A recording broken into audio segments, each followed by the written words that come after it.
On est une marketplace de l'investissement. On ne crée pas de produits financiers. Par contre, on recense des systèmes qui permettent d'investir pour les particuliers. Étant curieux, je me suis dit, tiens, ça serait cool de mettre ça sous un format newsletter parce que j'adore écrire et c'est un peu mon format de prédilection, l'écriture.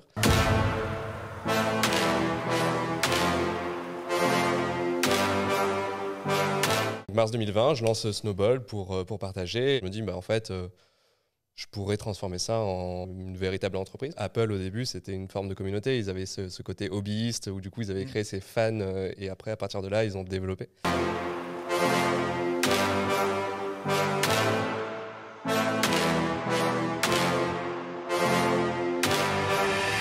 Il y a beaucoup de gens qui se réveillent à la trentaine et qui n'ont rien fait et qui sont trop dégoûtés parce qu'ils regardent des jeunes sur TikTok qui montent leur compte de trading avec 50 000 boules.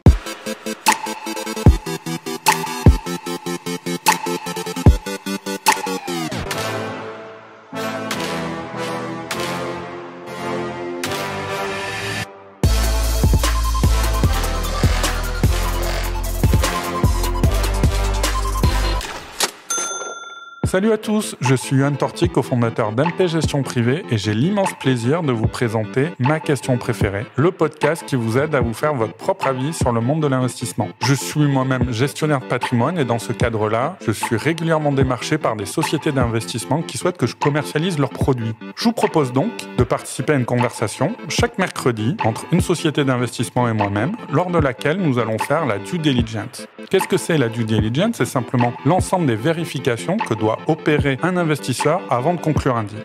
Concrètement, on va poncer le marketing et les éléments de langage de nos invités dans une conversation et un échange sans bullshit et si possible en s'amusant. Je préfère être franc, ce podcast n'a pas pour but de donner du conseil financier personnalisé. En effet, pour donner le meilleur diagnostic patrimonial, je dois connaître l'ensemble de vos symptômes patrimoniaux. Pour ça, vous pouvez me contacter directement sur LinkedIn. Voilà, il ne me reste plus qu'à... Salut à tous, je suis ravi de vous retrouver pour un nouvel épisode de Ma Question Préférée, le podcast qui vous aide à vous faire votre propre avis sur le monde de l'investissement.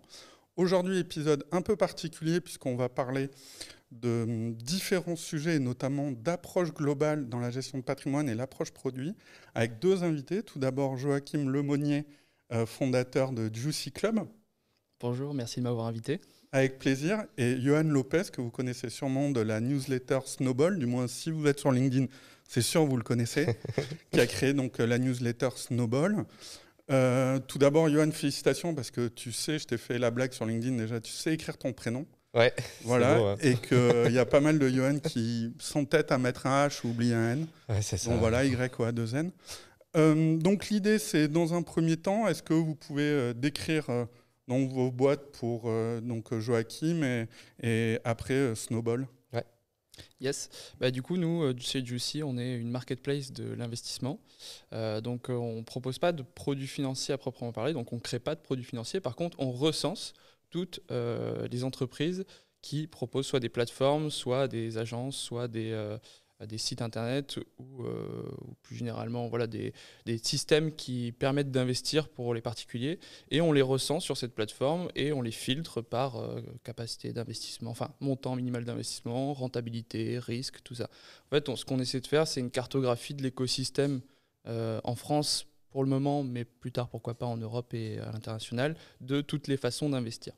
D'accord. Et aujourd'hui, sur la plateforme, tu as à peu près combien de professionnels ? On a une quarantaine de professionnels pour à peu près 80 produits financiers. D'accord. Et les sujets, les thèmes, ça va de... Je ne sais pas, tu as des assureurs pour de l'assurance vie, tu as des SCPI, du crowdfunding immobilier. C'est quel thème on va retrouver ? Il y a vraiment, on en parlera tout au long de cet épisode, je pense, mais il y a vraiment beaucoup de classes d'actifs différentes. Oui, bien sûr, il y a tout ce qui va être orienté action dans les enveloppes fiscales.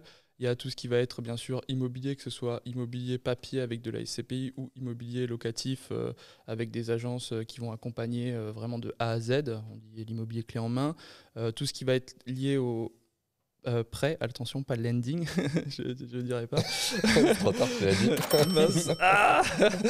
Voilà, donc tout ce qui est prêt. Pour rappeler simplement le petit jeu, dès qu'il y a un anglicisme, on entend la petite musique, 1 euro, et quand on fait gagner un auditeur qui aura le plus commenté sur les réseaux, il pourra choisir l'association de son choix pour bénéficier de la cagnotte en fin de saison. Ouais. Et après, bien sûr, il y a tout ce qui va être lié aux biens divers. Donc là, c'est vraiment très varié, les biens divers, vin, art, etc. On va avoir aussi tout ce qui va être cryptoactif. Et la liste est encore longue, donc je vais m'arrêter là, mais vous comprenez qu'il y a beaucoup de choses sur cette marketplace. D'accord. Et comment, toi, en fait, tu filtres le professionnel? Parce que toi, ce que tu m'as dit, on est assez longtemps au téléphone quand on s'est eu, c'est que tu es une vraie marketplace, c'est-à-dire que tu es dans ce qu'on appelle l'approche produit. Tu as un client qui a ciblé le produit qu'il veut. Il peut, à la limite, faire une erreur dans le diagnostic patrimonial. Tu n'es pas là pour l'orienter sur l'approche globale, et on va voir ça un petit peu avec Yoann, cette partie d'approche globale. Et c'est se dire, donc toi, tu références les clients. Après, certes, tu n'as peut-être pas de responsabilité sur le produit en lui-même, mais tu as quand même un devoir d'image, donc tu peux pas, voilà, je vais caricaturer, tu peux pas mettre un Bernard Madoff à la française sur ta plateforme. Et comment tu tries ces gens-là, en fait? Ouais, c'est super important cette partie, on va dire de comprendre qui est en face de nous, qui est cette entreprise, cette entité, par qui elle est dirigée. Donc forcément, tu regardes l'organigramme, tu vas sur LinkedIn, tu regardes les statuts, tu regardes s'ils sont bien immatriculés à l'ORIAS et qu'ils ont bien tous les documents, on va dire, pour permettre à des particuliers d'investir sur des produits financiers. Donc ça, c'est super important. Après, il y a l'ancienneté, mais aussi et surtout ce qu'en pensent déjà les clients actuels. Est-ce qu'ils aiment bien le service? Moi, je teste tous les services en termes, on va dire, d'expérience utilisateur, donc vis-à-vis de leur plateforme. Donc, grosso modo, tu as investi à titre perso sur chaque mec que tu... Alors, presque. Pas tous, hein, parce que je ne suis pas Crésus non plus. Mais... Non, parce que tu as dit 40 50, je me souviens. 40 partenaires, ouais, 80 produits financiers, mais il y en a dans lesquels je n'ai pas investi. Par exemple, je n'ai pas investi dans des vignes, je n'ai pas investi dans le champagne, je n'ai pas investi dans des SCPI encore, mais voilà, je connais bien le parce produit. qu'effectivement, les tickets, en moyenne, sur la SCPI, c'est 5 000. Ouais. Donc 5 000, on va dire j'investis sur tous les produits qui vont être en dessous de 1 000 €. Okay. Je peux mettre un ticket pour essayer. Ouais, tu testes. Pour tester, ouais, exactement. Ok. Et donc là, vous avez 40. C'est quoi les idées? Est-ce qu'à un moment, vous dites on peut pas avoir un catalogue de plus de, je sais pas, 100, 150, parce que l'utilisateur, au bout d'un moment, c'est un peu comme Netflix. Tu vois, on a tous connu ça, passer une soirée à chercher un truc sur Netflix et c'était l'heure d'aller dormir. Et voilà, donc est-ce que tu vas te limiter à un moment? Alors moi, à titre personnel, j'ai une curiosité qui est beaucoup trop grande pour que je m'arrête, en fait. Mais par contre, vis-à-vis de la marketplace, on est sur la poule et l'œuf. C'est-à-dire que d'un côté, il y a l'offre, de l'autre, il y a la demande. Bien sûr, là, pour être totalement transparent, on est dans une phase où on a trop d'offres par rapport à la demande des investisseurs en face, parce qu'on est encore une petite entreprise. Mais voilà, c'est une question d'équilibrage. C'est-à-dire qu'une fois qu'on aura réussi à faire repartir la demande, eh bien, on pourra se mettre dans une phase où on va aller à nouveau chercher de nouveaux partenaires. Parce qu'on était sur un rythme de croisière de 3 nouvelles sociétés par mois, ce qui fait que ça va très très vite. Hein. Ça peut aller très très vite, et au bout d'un moment, on se retrouve avec un écart qui n'est pas forcément très bon pour le business. Ok. Sur ton modèle économique et ta rémunération, c'est qui te rémunère? Tu fais payer pour les professionnels pour être sur ta marketplace, ou tu prends un pourcentage quand ils vendent leurs produits? Comment tu... Alors c'est un business model d'affiliation, tout simplement, hein, ça se voit beaucoup sur Internet. Et en fait, nous, on apporte des clients, on va dire chauds, parce qu'ils connaissent un petit peu le produit, l'entreprise, ils ont lu en fait tous les détails, on va dire, pour prendre un début de décision. Et en fait, lorsque un client va être... Alors, ça peut être rémunéré pour un lead, un client apporté, un prospect apporté, ou un prospect transformé en client. Donc voilà, il y a il y a ces deux modèles d'affiliation. En fait, toi, tu factures du lead? Je facture des prospects, ouais. D'accord, exactement. Tu vois, moi, je suis pistonné un peu. Je t'ai eu à ton propre jeu. J'ai passé des consignes où le doigt est un peu plus feignant quand c'est moi qui parle. Oui, exactement, c'est ça en fait. D'accord, toi tu génères de l'attention, du lead, et après tu factures aux différents professionnels du lead qui est du coup engagé parce que quelqu'un qui veut tu parlais de vigne, qui veut investir dans le vin, mais là tout de suite tu as le lead qui est vraiment très, très engagé pour la personne qui va vendre son produit sur le vin. Ouais, c'est ça le processus pour l'utilisateur qui se transformera normalement, si tout se passe bien, en investisseur. C'est il va aller sur la plateforme, il va se dire tiens, je vais filtrer avec investissement plaisir. Et là, du coup, il va se retrouver avec une liste de produits présélectionnés. Et il y aura par exemple le vin, la vigne, les montres de luxe, les sneakers. Il peut y avoir vraiment plein de choses où l'art. D'accord, on est vraiment très très large. Très très large, oui. Quand j'ai parlé d'actifs bien divers, ça peut prendre en considération des biens physiques qui, à proprement parler, ne sont pas des investissements, mais qui peuvent générer une plus-value si c'est bien acheté et bien vendu. Mais par contre, là, pour le coup, on va dire, il y a une graduation de difficulté quand on investit. Il y a des investissements qui sont plus faciles que d'autres. Et ça, par exemple, les sneakers, bon, voilà, ça fait partie vraiment des investissements difficiles. Hein. Et justement, là, donc j'ai demandé des conseils à Johan parce que je pense monter une newsletter. Pourquoi ? Pour justement mettre du chiffre parce que quand tu es en podcast, balancer du chiffre, des rentas, moi je trouve pas ça terrible à l'audio, mais pour qu'il y ait un support visuel.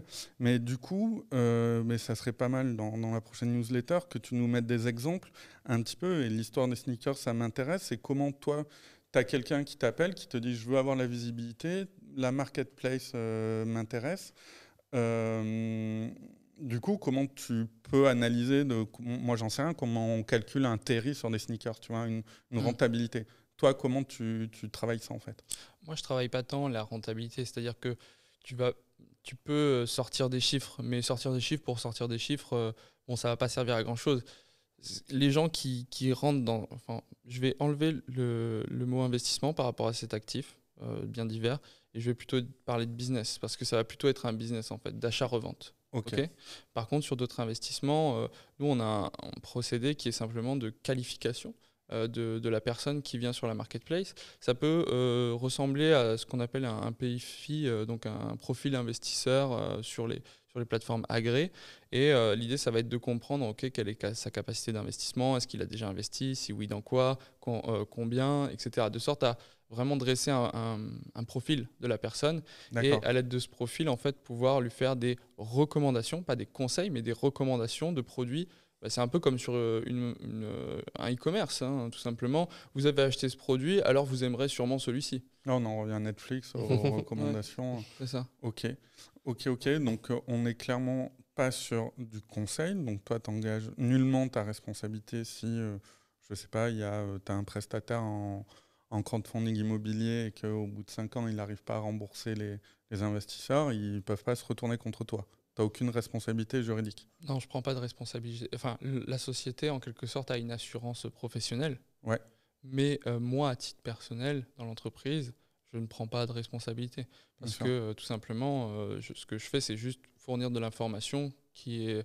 En soit, toute l'information qui est sur le site, à part quelques données qu'on va demander expressément à nos partenaires, elle est accessible sur Internet. Le seul problème par rapport à ça, c'est qu'elle est complètement éclatée sur Internet. C'est-à-dire que tu ne peux pas retrouver une cartographie de toutes les manières d'investir en France en tapant une seule requête sur Google. Et ça fait une jolie transition pour Snowball. Donc à la limite, les gens qui viennent te voir, c'est les gens qui ont lu et qui sont abonnés sur Snowball, qui du coup ont, grâce aux conseils et aux infos que Johan t'a mis sur Snowball, se sont fait un avis et ont déjà un peu étudié leur stratégie patrimoniale et ont déterminé c'est tel produit. Et du coup, à partir de là, quand ils ont fait ce cheminement intellectuel-là, ils viennent se servir sur ta marketplace. C'est un peu ça l'idée ? Alors, oui, ça peut, mais avec Yuan, on est très complémentaires et en même temps, quelque part, on fait un petit peu la même chose, mais sous des formats différents. C'est-à-dire que Yuan fait ce travail en fait, de il dira beaucoup mieux que moi, mais ce travail en fait, d'analyse, de permettre à des gens de découvrir en fait, des classes d'actifs et les entreprises qui vont avec, sauf que c'est sous un format de newsletter, du coup d'articles très complets et riches en informations aussi. Donc au final, on fait à peu de choses près quasiment la même chose pour le moment. Et je pense que ça va évoluer de ton côté parce que j'ai suivi un petit peu ce que tu voulais faire et je pense que ça peut être intéressant aussi de se professionnaliser. En fait, là, on est dans une phase où je pense, tu me diras ce que tu en penses, mais on est juste des gens qui sont très curieux, qui ont commencé à investir assez jeunes et qui ont agrégé en fait une quantité d'informations et de connaissances énormes sur les différentes manières d'investir. Et aujourd'hui, on est dans une position où on veut partager. On veut partager, trouver un moyen de gagner notre vie en partageant cette passion qu'on a en commun. C'est ça, ouais. Non, je suis assez d'accord. Ouais. Tu veux rebondir ? Ouais, bah ouais, carrément. Du coup, rapido, Snowball. Ouais, exactement. Ton parcours. Parcours, du coup, moi, bossé en start-up pendant 7 ans, je vais éviter les anglicismes, mais ça va pas être évident en marketing. Et avant ça, études d'économie, j'ai traîné dans cet univers finance, éco depuis très longtemps et je l'ai jamais vraiment quitté en fait. Un peu comme Joachim, hein, j'ai gardé cette curiosité et cette envie de creuser. Et donc, en mars 2020, je me dis, tiens, ce serait cool justement, comme tu disais, de partager mes connaissances avec le reste du monde, mes connaissances autour des finances perso. Alors, finances perso, ça veut tout et rien dire à la fois. Ça englobe gestion de budget, investissement, voilà, tout cet univers, finance, éco, crypto, tout ça. Et étant curieux, je me suis dit, tiens, ça serait cool de mettre ça sous un format newsletter, parce que j'adore écrire et c'est un peu mon format de prédilection, l'écriture. Et donc, mars 2020, je lance Snowball pour partager. Et rapidement, ça crante, quoi. Ça a une jolie petite traction au début. Et rapidement, je me dis, en fait, je pourrais transformer ça plus en projet hobby, mais plus en vrai projet, une véritable entreprise, quoi. Oui, tu peux dire side business. Hein. Non, j'ai évité, t'as vu. Allez, et donc là, aujourd'hui, Snowball, c'est simplement une newsletter sur les finances perso, donc avec pour objectif qui est simple, c'est démocratiser, dédramatiser cet univers, le rendre un peu plus fun et plus accessible au plus grand nombre, parce que ça peut faire peur, parce que voilà, on entend du jargon, les gens comprennent pas trop, qu'est-ce que ça veut dire retour sur investissement, plus-value. Et j'en ai fait mon métier, mais objectivement, c'est des sujets hyper chiants. C'est Ouais. que là, j'ai essayé de faire un épisode sur le viager. Ouais. Va falloir rendre ça sexy. L'immobilier logistique, c'est pareil, mais effectivement, c'est des sujets où tu n'as pas forcément envie de rentrer dedans, mais j'ai l'impression, après tu me diras si j'ai tort par rapport au retour que tu as, toi, de tes lecteurs de la newsletter, c'est qu'il y a un peu ce côté de rejet, et une fois que tu tombes dedans, ouais, ça va.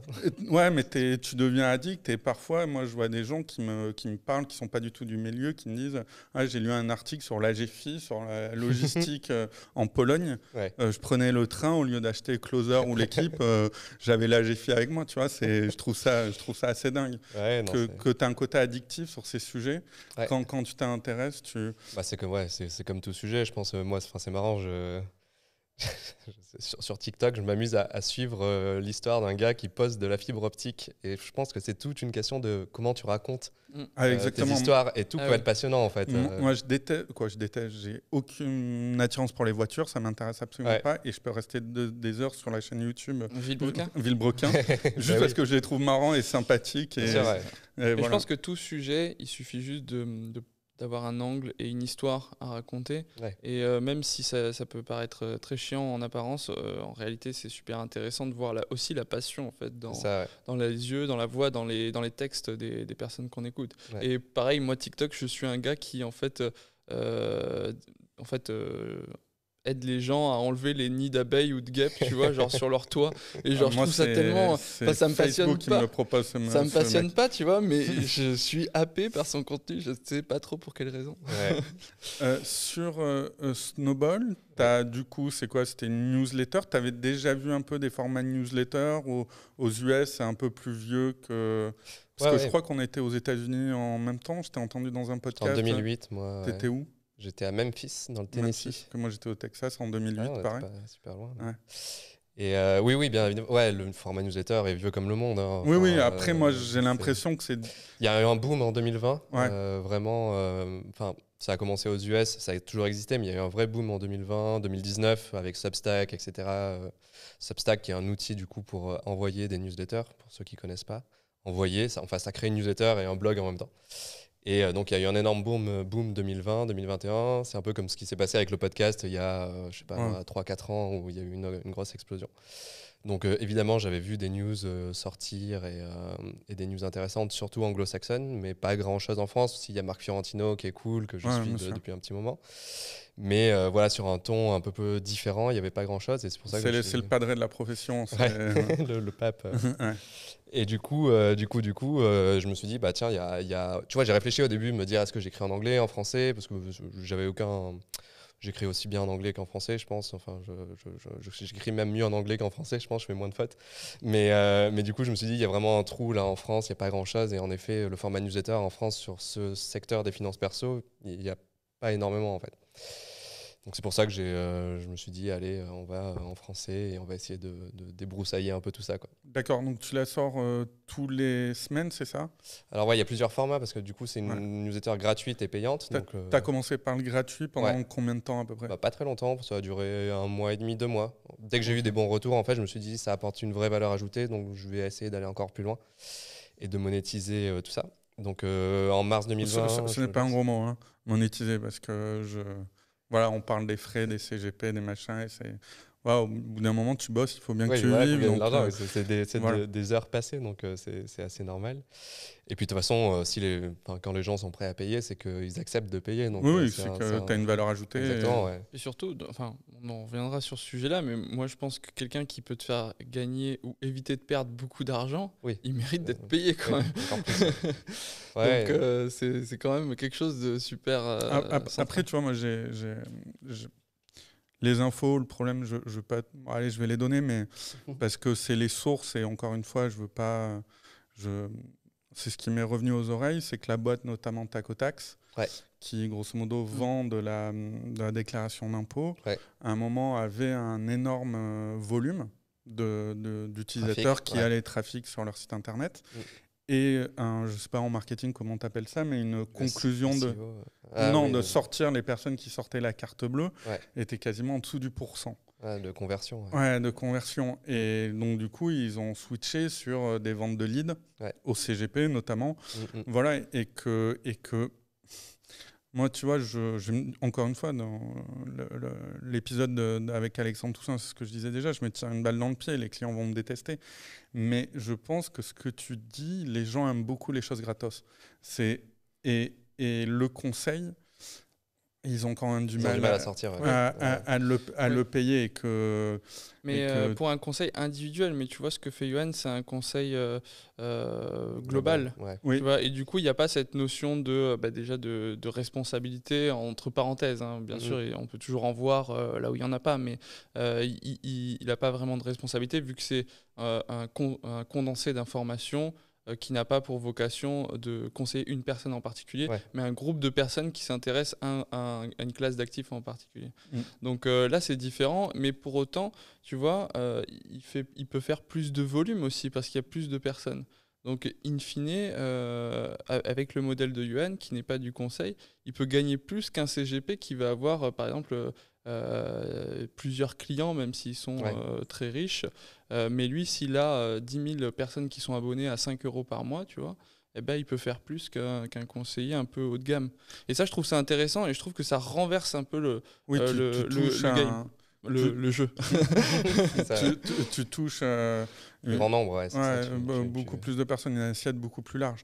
Mais là où je ne suis pas tout à fait d'accord avec toi, c'est, on parlait de ça en off, c'est le degré. Et moi, je m'intéresse sur les réseaux sociaux à ces influenceurs, parce que maintenant, tu as des influenceurs du monde de la gestion de patrimoine. Et là, je vais mettre 1 € dans la cagnotte. C'est est-ce qu'ils sont legit? Est-ce qu'ils sont légitimes? Tu vois, et ce que je trouve intéressant, c'est que Yoann n'a pas eu cette barrière. Les gens ne se sont pas dit, il manque de légitimité, on va l'écouter, puisque tu as une audience tout de suite. Tu vois, et c'est ça que je trouve ça super, c'est que tu vois, tu n'as pas eu ce truc et qu'aujourd'hui, les cryptos, j'en parle même pas, mais tout le monde donne son petit avis et j'évoque même pas les LinkedIn où tu as un avocat qui va faire un post de 20 lignes sur la chloroquine ou sur le conflit israélo-palestinien ou un mec qui est ostéopathe.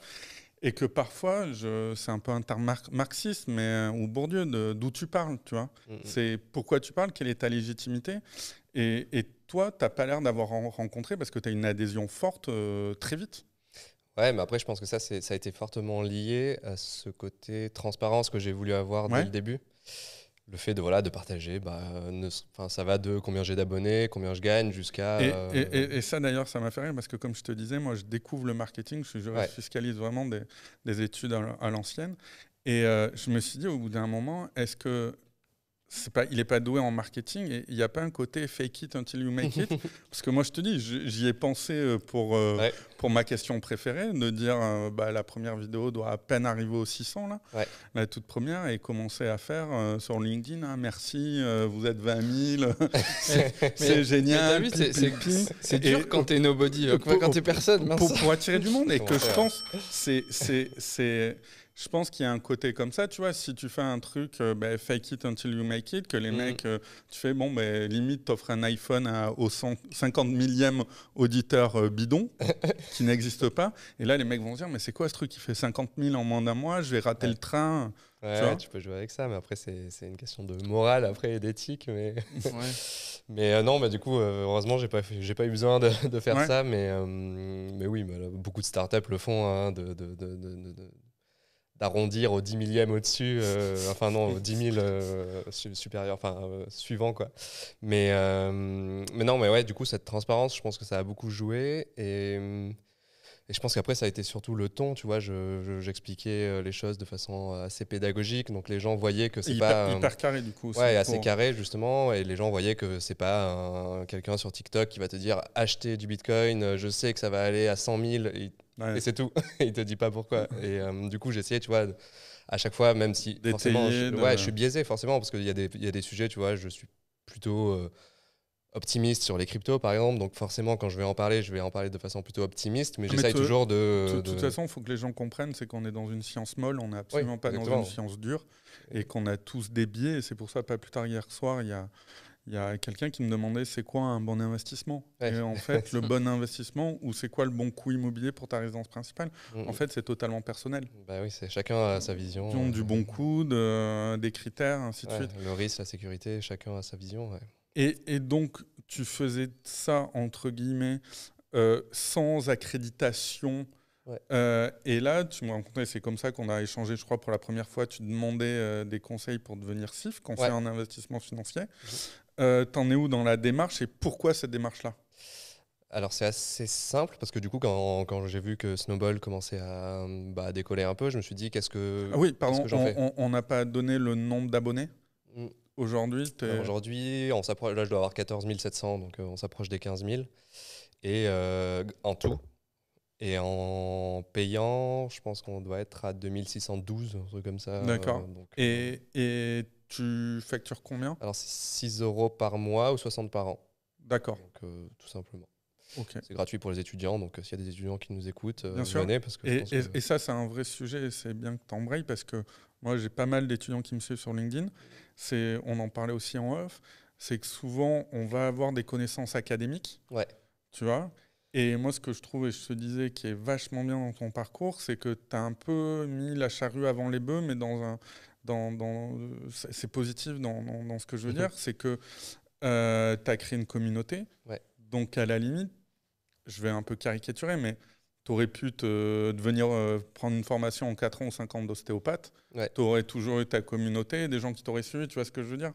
Et ça, c'est fort parce que beaucoup de personnes font des études longues, veulent faire de la gestion de patrimoine et s'aperçoivent que quand ils arrivent, surtout chez MP Gestion, où on leur dit t'es le plus brillant des économistes, le plus brillant des juristes, j'en doute pas, vu tes diplômes. Mais en revanche, comment tu vas faire pour avoir une personne en face de toi ? Parce que sans ça, tu peux pas gagner ta vie. Donc toi, en fait, c'est cette approche très marketing qui t'a permis d'avoir un temps d'avance, quoi. Ouais, c'est vrai que c'est assez fascinant, ces entreprises qui commencent par la communauté et qui vont du coup vers un produit. as Product Hunt, tu vois, c'est ceux qui connaissent pas, c'est un site qui permet de découvrir des nouvelles entreprises, etc. Au début, c'était une newsletter, et donc il a créé une petite communauté, et aujourd'hui, c'est un vrai produit, une vraie communauté de plusieurs millions d'abonnés. Et même, je pense que si tu prends, tu peux dire que Apple, au début, c'était une forme de communauté. Ils avaient ce côté hobbyiste, où du coup, ils avaient créé ces fans, et après, à partir de là, ils ont développé. Et donc, c'est vrai que c'est un avantage exceptionnel quand tu as, 1000, 2000, 10 000, 15 000 plus abonnés, une communauté, peu importe, YouTube, TikTok, peu importe, hein, peu importe le média. Parce que du coup, ça te permet non seulement de récupérer des retours assez rapidement de tes abonnés, tu sais les questions qui se posent, etc. Et si demain, tu as un produit, tu peux co-construire un produit avec eux, tu peux recevoir des feedbacks beaucoup plus rapidement. Donc en effet, ouais, j'ai pas fait exprès, mais en tout cas, j'étais conscient qu'avoir une communauté dès le début, c'est quand même important parce que du coup, ça te permet d'avancer plus rapidement et dans une meilleure direction plutôt qu'à l'aveugle. Et donc ouais, pour moi là c'est cool. Mais du coup là, pour revenir à ta question sur le CIF, sur le CIF, ouais, en fait ouais. Donc ma question au début c'était est-ce que je reste alors, je n'ai pas la traduction en français, donc je vais l'utiliser en anglais. Un lifestyle business, c'est les personnes, en gros, qui ont, tu vois, les digital nomades, qui ont une newsletter qui fait 200 000, 300 000, 500 000 $ et ils sont solo dessus et ils vont faire que ça. C'était soit je deviens une sorte de média, donc je sais pas, moi, j'en sais rien, Finimize par exemple, c'est des Anglais qui se focalisent sur c'est un peu le Bloomberg pour les 25-35 ans. Donc c'était une solution. Et la troisième, c'était plus de se dire, OK, en fait, j'ai cette communauté et j'ai envie d'aller plus loin que l'éducation, même si ça reste un pilier hyper important. Mais du coup, j'ai envie de construire un vrai produit autour de ça. Alors, on en reparlera après à quoi ressemble un produit autour de tout ça. Et c'est pour ça, du coup, que j'ai décidé de me professionnaliser sur la partie réglementaire. Parce que j'aurais pu rester, en fait, rien du tout, parce que je suis, comme tu disais, Joachim, t'es pas vraiment en position de conseil, c'est plus que tu partages de l'information. Même si parfois c'est un peu gris. Bien sûr. Et en plus, c'est une position relativement confortable, parce que là, le fait d'être CIF, là, tu engages ta responsabilité quand tu vas marcher un peu plus sur des œufs bien sûr, que là où tu peux être détendu. C'est ça, tu peux plus du coup. Moi, je trouve que la raison pour laquelle j'ai pas décidé d'être CIF aussi, c'est que j'ai eu l'impression, alors peut-être que c'est faux, après ça se trouve c'est moi, mais j'ai eu l'impression que j'allais perdre en liberté d'expression si je devenais CIF, tu vois. Ah, mais moi je vois beaucoup de confrères qui c'est un peu technique, je suis désolé pour les auditeurs, mais c'est bien aussi pour les gens qui veulent faire ce métier-là. Je devrais pas le dire parce que je sens que je vais avoir un petit rappel à l'ordre de la chambre CNCGP ou peut-être l'AMF. Mais moi, je vois beaucoup de confrères qui se décifrent. C'est-à-dire qu'il y a tellement de contraintes. Pour un gain, normalement, on nous a vendu le statut CIF comme une forme de notabilité auprès de la clientèle, que tu montes patte blanche. Le client, grosso modo, si tu lui en parles pas, il ne sait pas ce que c'est. Et qu'aujourd'hui, il y a des gens qui, notamment, facturent des honoraires. Donc ça, on va voir quel type de CIF tu veux être, parce qu'en fait, pour les gens qui nous regardent et qui nous écoutent, c'est qu'il y a à la fois le CIF qui va être indépendant. Donc cette personne-là ne vit qu'à travers une facturation d'honoraires et n'a pas le droit d'avoir de rétrocession des fonds, des sociétés de gestion, SCPI, voilà. Et il va avoir, moi, ce que je suis et ce que je garde, c'est l'entité de CIF non indépendant. Ça ne veut pas dire que je bosse pour une seule boîte, c'est que j'ai plusieurs partenaires. Mais par contre, au nom de pour la réglementation, je suis non indépendant parce que je suis rémunéré sous forme de rétrocession et quand bien même, je propose aussi au client s'il préfère des honoraires, et dans ce cas-là, je lui rétrocède ce que je touche en rétrocession. C'est un peu compliqué. Toi, c'est quel type de CIF que tu vises ? C'est garder des honoraires uniquement ou tu veux aussi pouvoir commercialiser des produits et toucher des rétros ? Non, mais du coup, moi, l'idée derrière tout ça, c'est que déjà le statut de CIF, c'est Snowball, l'entité, l'entreprise qui va avoir ce statut, c'est pas moi personnellement. Et la volonté derrière, c'était encore par souci de transparence, je crois plus au modèle en mode abonnement, tu vois, comme j'ai aujourd'hui, où vraiment tu payes X euros et tu sais que derrière, il n'y a pas de... Tu sais pas trop comment ça marche, le business model, le modèle économique, pardon, j'ai dit un anglicisme. Mais du coup, c'est l'idée, voilà, c'est de rester le plus transparent possible et même d'éviter les rétrocommissions, tout ça, parce que je pense que ça apporte de la complexité à un monde qui est déjà assez compliqué. Donc moi, c'est plus vers là que je me dirige. Après, tu vois, c'est toujours compliqué de savoir à l'avance comment ça va se dérouler, mais en tout cas, c'est l'idée, quoi. Et du coup, ce statut de CIF, c'est volontaire parce que vu que je vais aller sur peut-être du conseil plus personnalisé, justement, peut-être vers des produits pour investir son argent, pas du coup en place de marché comme Juicy, mais plus en mode construit en interne. Et du coup, ça nécessite... Que toi, tu aimerais créer. Ouais, que moi, j'aimerais créer, ouais. D'accord. Et du coup, là, forcément, ça nécessite... Comme quoi, des clubs deal immobilier, là, j'ai pas forcément d'angle, mais je sais qu'il y a beaucoup de... J'avais pas mal discuté, mais par exemple, tu vois, Yomoni, par exemple, ils ont décidé d'aller vers un modèle de CGP, pas de CGP, pardon, de gestion de patrimoine vraiment lourde, quoi, d'un point de vue réglementaire.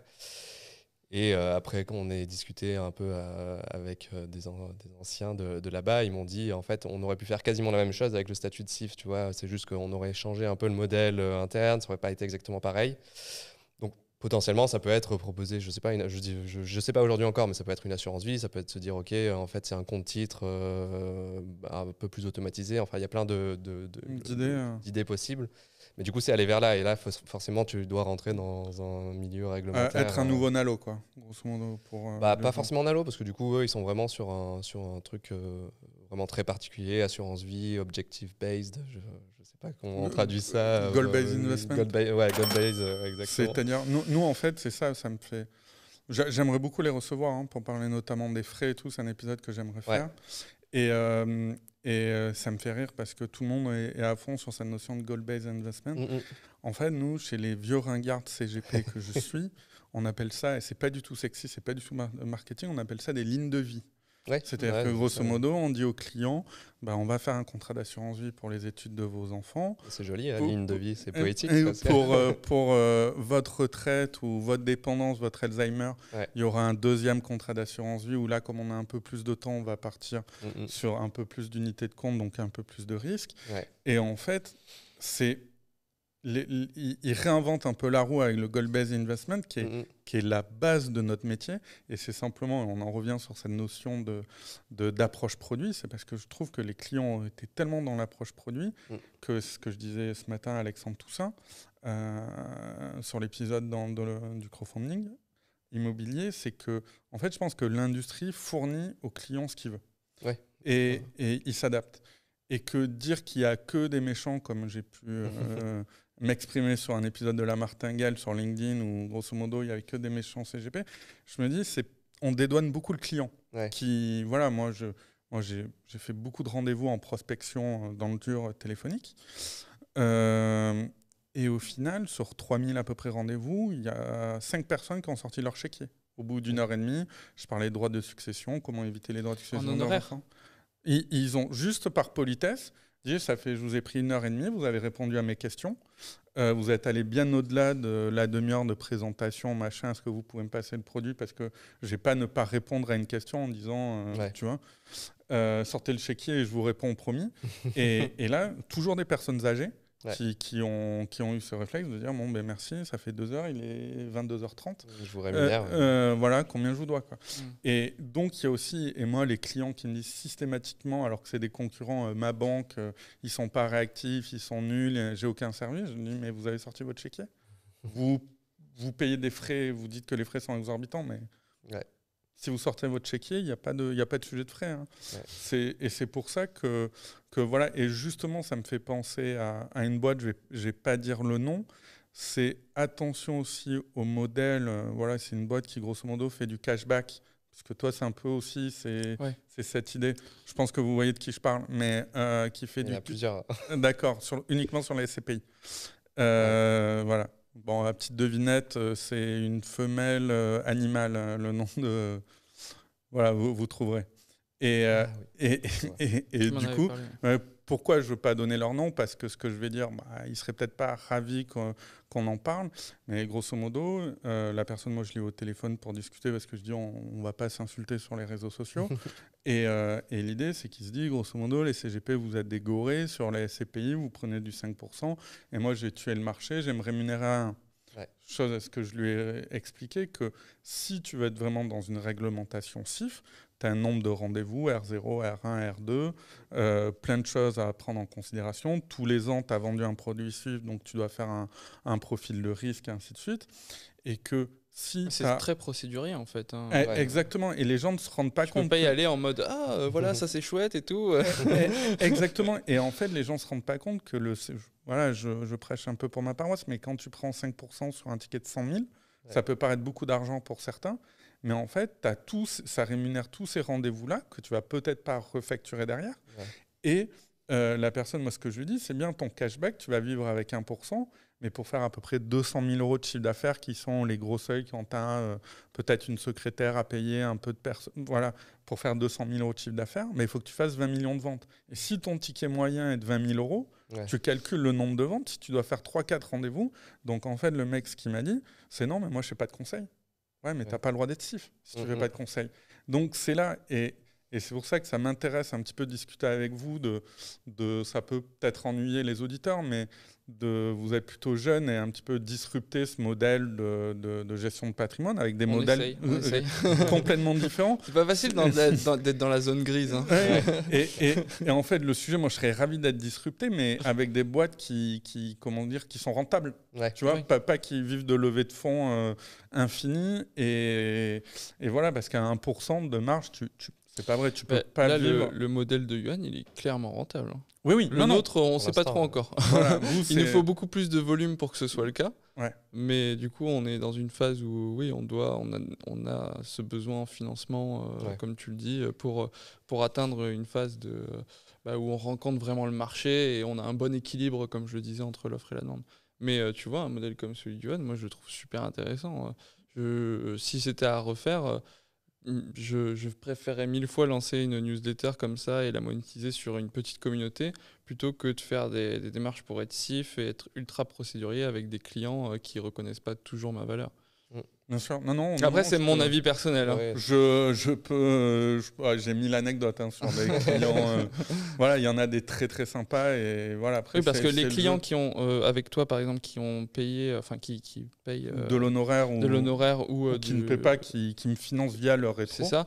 Ils payent aussi quelque part tous les clients qui n'ont pas donné suite dans ton parcours. Exactement. Ça, c'est un peu un sujet notamment sur les agents immobiliers. Je ne sais pas si vous êtes propriétaire, mais à chaque fois, la première fois que tu fais ta vente, que tu vois ce qu'a pris l'agent immobilier et que tu te souviens que la visite, tu as eu 2 visites de 10 minutes et que le mec il a ouvert la porte de la cuisine, il t'a expliqué que c'était la cuisine parce qu'il y avait un four et que tu avais vu le four, tu te doutais bien que c'était la cuisine. Mais en fait, tu subventionnes tout le reste. Ouais, tu subventionnes les doux rêveurs qui sont baladés alors qu'ils n'avaient absolument pas le budget pour acheter et qui l'ont fait déplacer. Non, mais ça c'est important. Toi, est-ce que tu as quelques données sur en fait, le taux de transformation tu vas avoir un CGP pour un CGP Le vrai sujet sur les taux de transfo, c'est d'où provient ton prospect. Oui. Et donc, tu as soit des leads un peu dans le dur, et là, tu peux voir monsieur et madame tout le monde, parce que la grosse difficulté que moi j'ai en termes de CGP, et pas plus tard que pour le 14 juillet, j'étais invité pour le feu d'artifice. Et on m'a dit, ah oui, mais CGP, moi, je ne vais pas te faire travailler, je n'ai pas d'argent. Et en fait, c'est le premier sujet à dire, mais non, si tu as, je sais pas, 25, 30 ans et que tu as 200 ou 300 euros devant toi, tu as plein de choses. Tu as des gens qui vont te parler d'acheter un parking, tu as des gens qui vont te parler de faire du dollar cost averaging sur des bitcoins ou sur des actions de la tech. On peut plein de choses et tu t'aperçois que tu as très vite des problématiques, même si tu penses que tu n'as pas beaucoup de cash. C'est ce qu'on appelle dans notre jargon le stock. Ouais. Et qu'en fait, ce qui est hyper important et qui est très peu développé, je pense, c'est le flux. Et là, le flux, j'ai des clients qui vont gagner, je sais pas, 20 000 € par mois net et qui vont me dire, on peut mettre que 200 € de côté. Ça, c'est pas normal. Il y a un C'est problème. pas une après- gestion de budget. Après, je suis pas, tu vois, je suis pas père fouettard et je fais avec ce qu'il me donne. Et j'ai un client qui a commencé à 24 ans, qui était ingénieur, 2 500 € par mois, et il me disait, j'en épargne 1000. Ouais. Voilà. Mais même moi, quand je gagnais 2000 €, je mettais plus de 1000 €, ouais, c'est ça. En fait, je me suis habitué à un style de vie vraiment minimaliste. Après, Qui fait que, après, tout le monde est différent, tu vois. Ex- Mais par rapport à l'un de mes meilleurs potes qui est ingénieur, il travaille chez Amazon Web Services, il gagne 4000, tu vois, il gagnait 2 fois plus que moi. il vient de Et finir. il mettait ouais, quasiment, c'est ça. Il mettait moins de 500 € par mois et même des fois, c'est même pas 100 €. C'est de des côté, profils investisseurs et c'est pour ça souvent au cabinet quand je reçois des stagiaires ou des consultants pour des entretiens d'embauche, ils me demandent est-ce que vous avez des bons clients, et en fait finalement le bon client c'est pas forcément celui auquel tu penses. Ouais, c'est le plus gros salaire. Ouais, Exactement, c'est celui qui va être qui va aimer ça en fait. Ouais. Voilà. Et pour revenir sur ta question sur le taux de transfo, même si c'est pas très joli quand tu parles d'individus et d'humains de dire ça, Oui, mais c'est que tu... c'est un langage commercial, quoi. Bien sûr, c'est qu'il va avoir un sujet. Est-ce que c'est une recommandation? Est-ce que c'est quelqu'un qui a 2 ans de snowball derrière lui, donc qui va être informé? Mais parfois, il va avoir un avis et ça va être très dur parce que ça va pas correspondre à sa situation aujourd'hui, tu vois, parce que tu as une notion aussi technique, c'est-à-dire les taux d'endettement que tu peux pas financer à l'infini, contrairement à ce que racontent des vendeurs de rêves sur YouTube. Au bout d'un moment, il y a un banquier qui vient te briser ton rêve. Oui, les 110%. Là, exactement, les choses comme ça. Et donc, tout dépend en fait d'où vient ton client. Mais tu peux avoir dans le dur, je pense qu'un bon commercial, il est à 15%. C'est déjà pas mal. 20% pour les très bons. Voilà, après, quand tu as de la reco, si tu as de la chance d'avoir un réseau, c'est beaucoup plus facile. Oui, je pense que dans ce domaine-là, quand même, le bouche-oreille, ça reste un must-have, quoi. Ah oui, c'est pour se développer. Et soit tu as le bouche à oreille à la papa, ce que je fais, c'est-à-dire m'associer avec des experts comptables, des notaires, des machins, ou tu as les modernes et les jeunes comme Johan qui ce bouche à oreille l'ont créé en amont de leur activité. Ouais. Et c'est pour ça que s'il y a des jeunes qui sont intéressés par la gestion de patrimoine, je pense que c'est des axes à développer. De toute façon, tous les métiers, je pense, dans 5-10 ans, ce sera ce fameux cette marque personnelle. Bien sûr, parce que l'architecte ou l'avocat qui débute, ils galèrent parce qu'à faire leur clientèle, ils sont peut-être hyper brillants et ils n'arrivent pas à... Oui, parce que le contenu, au final, l'information, elle est... Si tu veux la trouver, tu la trouveras, quoi. Mais parfois, les gens, ce qu'ils veulent, c'est pas forcément juste l'information à l'état brut comme ça, mais c'est quelqu'un qui a la capacité de la mettre en valeur, en fait.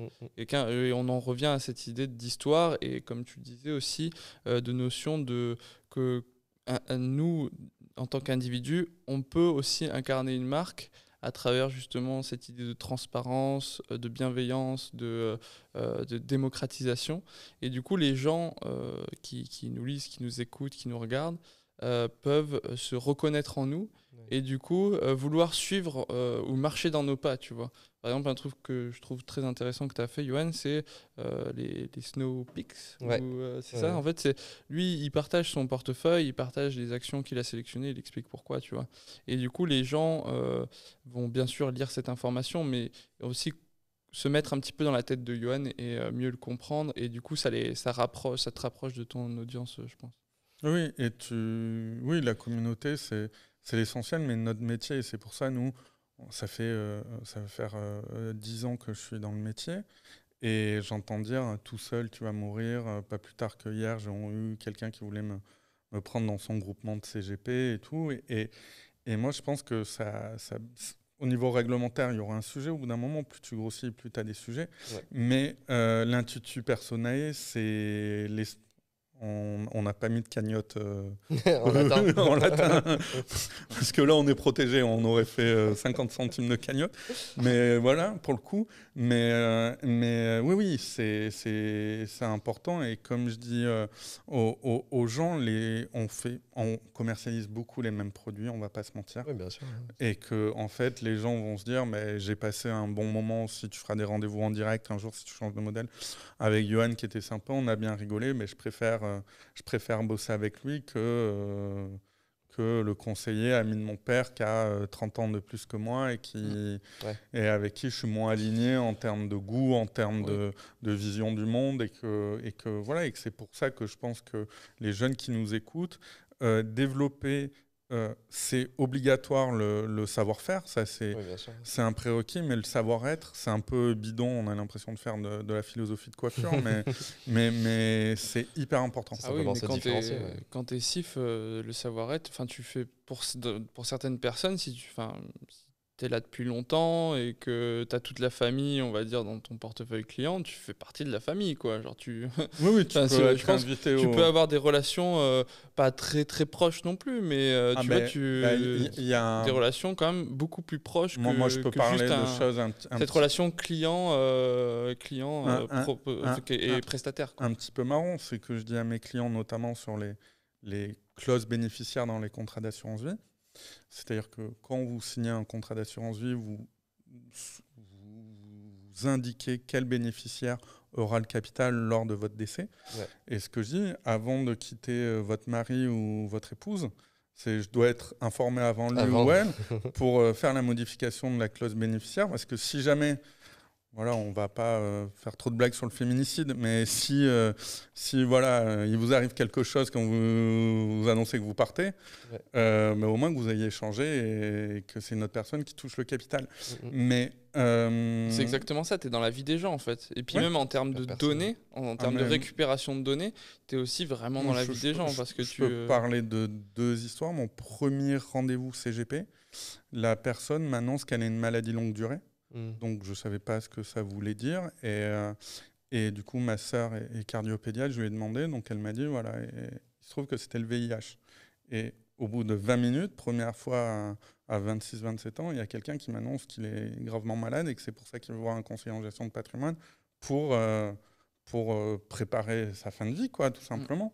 Et là tu te dis on est très loin du débat de les CGP se goinfrent sur les rétros. Et là, tu te dis, mon job, il a un petit peu de valeur humaine et tu sers à quelque chose. C'est pour ça qu'il faut avoir du respect pour cette profession, même si elle est floue par moment et qu'il y a des gens qui abusent. Après, il y a des gens qui abusent comme partout. Je pense que c'est comme ça dans toutes les professions. C'est juste que là, il est question d'argent et... et forcément, ça touche plus à l'émotionnel. De toute façon, personne n'aime perdre de l'argent. Bien sûr. Donc, dès qu'il y a... Et les frais représentent quand même, pas une perte, mais un grignotage de la performance. De la performance. Après, c'est, encore une fois, c'est ce que toi tu fais, Johan, c'est l'ultra-transparence. C'est quitte, et c'est une obligation légale, mais je pense qu'il faut en faire encore plus que ce qu'on nous demande en termes réglementaires. C'est que dès que tu prends des frais, il faut expliquer. Et je pense que quelqu'un qui est honnête intellectuellement, c'est que quand tu dis, écoutez madame, ça fait 6 mois qu'on se voit quasiment une fois par mois, 2 heures, les samedis après-midi, des choses comme ça, je pense que les frais d'entrée sur mon contrat d'assurance vie de 1%, vous avoir pris 1 000 € sur les 100 000, sont justifiés. Je pense qu'une personne... Voilà, après, il y a toujours les gens qui veulent tordre le bras et payer toujours le moins cher possible le produit. Et dans ce cas-là, ils le font eux-mêmes. Oui. Et ils vont passer des heures et des heures sur Internet, à lire des newsletters, regarder des vidéos, écouter des podcasts, et ils le font eux-mêmes. Eux-mêmes, et ils passent par Juicy Club. Oui, c'est une manière. Nous, on pré-mâche, on va dire l'annuaire, c'est-à-dire la quantité de sociétés et le type de produit et les informations de base sur les produits. Mais c'est cette notion, je pense, c'est beaucoup le cas pour ma génération à moi, qui est, on va dire, les 20-30, quoi, les Y, Z, je sais même plus. Tu dois être en Z. Ouais, je dois être en Z. Et du coup, pour la génération Z, il y a beaucoup de apprends à le faire par toi-même, quoi. C'est le do it yourself. Désolé, j'utilise quand même ce mot parce que j'ai envie de le dire.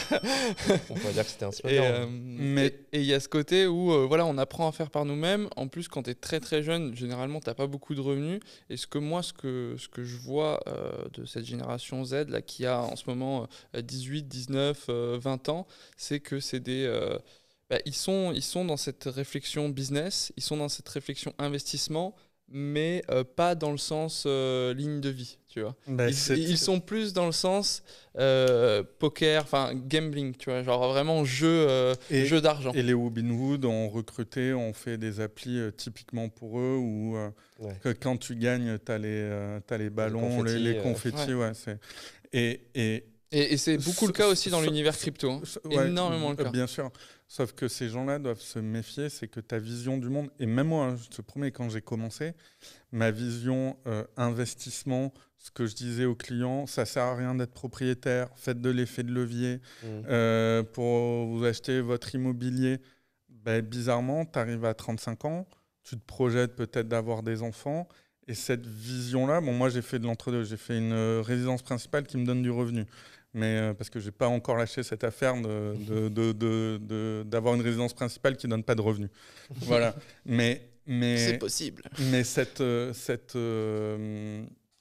comment dire, ta vision de l'investissement quand tu as 20, 25, 30 ans est différente quand tu en as 30, 35. Pourquoi ? Parce que j'ai oublié ça C'est pour ça aussi, juste coupe, qu'il faut peut-être pas avoir les mêmes interlocuteurs quand tu as 20-30 ans et quand on a 30-40 et quand on a 40-50, tu vois. Mais par contre, faut pas les mêmes conseillers, pas les mêmes références. Oui. Et il faut pas que ta stratégie patrimoniale à 20 ans t'engage de manière trop lointaine dans le temps et te laisse la possibilité de bifurquer et de changer si tu as un changement de paradigme et de point de vue. Tu vois, par exemple, tu peux dire Paris, c'était sympa, je me suis éclaté à Paris jusqu'à 35 ans, j'ai des enfants.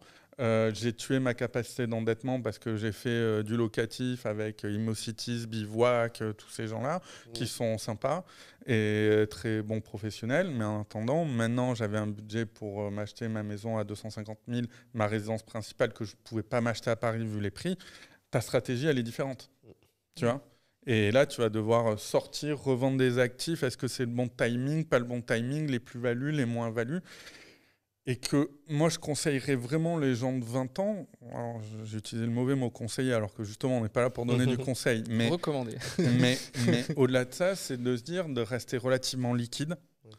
Voilà, être liquide, avoir des choses. Mais je peux sortir de l'argent. Plus on épargne tôt, mieux c'est, de toute façon. Je pense qu'il y a très peu de solutions qui sont ultra catastrophiques. La pire des choses, c'est de rien faire. C'est un peu un discours de vendeur de tapis. Non, mais il y a beaucoup de gens qui se réveillent à la trentaine et qui n'ont rien fait et qui sont trop dégoûtés parce qu'ils regardent des jeunes sur TikTok qui montent leur compte de trading avec 50 000 boules. La trentaine, t'es gentil. Moi, je vois des gens de 55 ans qui se réveillent en se disant 10 ans pour la retraite. Et là, tu dis l'effet de levier, l'immobilier, c'est fini. Ou sinon, par contre, on prend 40 à 50% de vos revenus. Il va falloir y aller fort, quoi. Voilà, là maintenant, c'est que vous n'avez pas fait d'effort va falloir un peu intensifier. Ok, on arrive en fin de podcast. Petite tradition, une reco. Tu veux commencer ? Je commence ? Ouais, vas-y. C'est pas alors une petite reco, c'est une chaîne YouTube, alors pas sur les voitures cette fois, mais sur l'éducation en général. Tu la connais peut-être, qui s'appelle Kurzgesagt. Non, du tout. Je vais découvrir ça. C'est en anglais, c'est pas en français, mais je pense que c'est traduit. Et en gros, c'est une chaîne d'éducation. Ils vont expliquer c'est quoi un trou noir de façon très pédagogique, encore une fois, et fun. Sur la science, ou tu as aussi il y a un peu de tout, de l'histoire, de l'économie, les vaccins, comment ça marche. Donc toujours très basé sur des faits et très scientifique, mais toujours très pédagogique et fun. Donc, Kurzgesagt, c'est un mot allemand qui veut dire je sais plus quoi. D'accord. Et du coup, si on est sur les chaînes YouTube, après on pourra en faire d'autres. Moi, en chaîne YouTube, Nexus 6, chaîne YouTube en fait une petite équipe qui fait qui parle de science-fiction dans les livres, dans les séries, dans le cinéma. Et franchement, ils ont réussi à développer une chaîne de qualité presque cinématographique, quoi. Ouais. Donc franchement, je recommande pour ceux qui adorent la science-fiction et l'espace et le cinéma, bien sûr. Super. Après, il y a les livres, il y a les newsletters, il y a les podcasts. Donc on va rester sur une reco. Moi, quant à moi, je vais vous conseiller d'aller voir ce que fait un mec qui fait du stand-up qui s'appelle Seb Melia. Je ne sais pas si ça vous parle. Non. Il a un podcast qui est un peu ancien, mais qui est très très drôle, qui s'appelle 4 comiques dans le vent, mais à contre-temps, je crois. Ok. Ou à contresens. Mais 4 comiques dans le vent, vous allez le trouver sur YouTube ou Apple Podcast. Un autre podcast en détente et surtout, là, il retourne avec Seb Melia, ne perd jamais, je pense, en stand-up. Et je suis allé le voir. C'est très très marrant. Un mec à suivre. Allez voir ses réseaux. Okay. Voilà. Où c'est qu'on parle de réseaux? Où c'est qu'on vous retrouve? LinkedIn, c'est bien, ouais. LinkedIn? Ouais, pareil, LinkedIn. D'accord. C'est pas de mail, vous voulez pas... Ah si, mon mail aussi, ouais. yo@yohan.co. D'accord, ça c'est si... voilà, Snowball, je suppose que c'est très facile pour... Ouais, Snowball Newsletter dans Google, je pense que ça... D'accord, et du coup on s'abonne hyper facilement. jlm@juicy.club. Ouais, t'as pas fait de la pub, tu fais aussi un peu votre podcast? Ah oui, podcast. Tu vois, t'es gentil, c'est gentil. Ouais, on a 2 médias, une chaîne YouTube et un podcast, donc Juicy Nation, N-A-T-I-O-N. Et on te retrouve sur toutes les plateformes, je suppose, les Spotify, l'Apple Podcast. Ouais, c'est ça. Ok, et ça sort tous les... Alors là, j'ai mis en pause un petit peu, mais là, il y a 12 épisodes déjà sur des investissements, plusieurs investissements, donc vous avez de quoi. Ok, super. À quand MP Gestion sur Juicy Club? Ouais, justement, pour l'instant, on n'a que, on va dire, un CGP, un cabinet de gestion avec un CGP rattaché. D'accord. Pourquoi pas d'autres? Ouais, donc, Avec plaisir, on en discutera. En tout cas, quant à moi, si vous voulez me suivre, également sur LinkedIn, Johan Tortig, vous pouvez m'envoyer un mail pour parler de votre situation patrimoniale sur ytortig@mp-gestion.com. Je vous embrasse et je vous dis à la semaine prochaine où je pense qu'on va parler immobilier et investissement à rendement important. À la semaine prochaine. Au revoir. Salut. Salut.